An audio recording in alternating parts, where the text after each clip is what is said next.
For some people, the problem is not intellectualizing their emotions or knowing how to feel their emotions. For some people, the problem is feeling so much that you become overwhelmed and don't know what to do with your feelings. Some people even feel like they'll lose control over their emotions if they allow themselves to feel. So they stuff their feelings, they avoid them, or they push them down.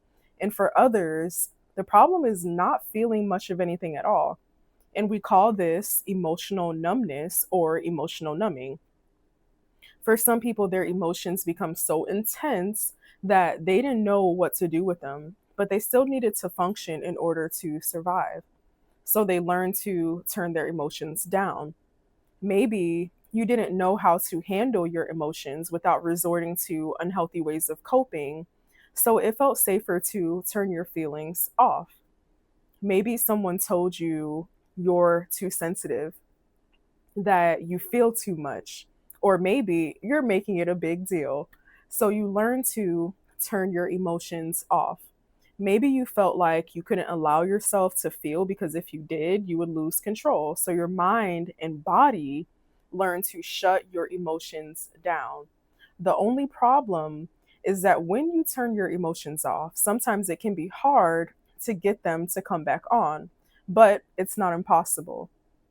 Emotional numbness can happen for several reasons. Sometimes it can be related to trauma. Sometimes it can be related to beliefs about vulnerability and emotional expression. Sometimes it can be related to physical health conditions, certain medications, or mental health conditions such as depression.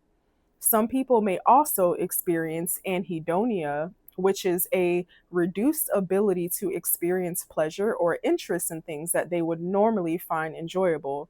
Anhedonia isn't exactly the same thing as emotional numbness, but the two can sometimes overlap. And if you've been emotionally numb for a long time, the goal isn't to force yourself to suddenly feel everything all at once.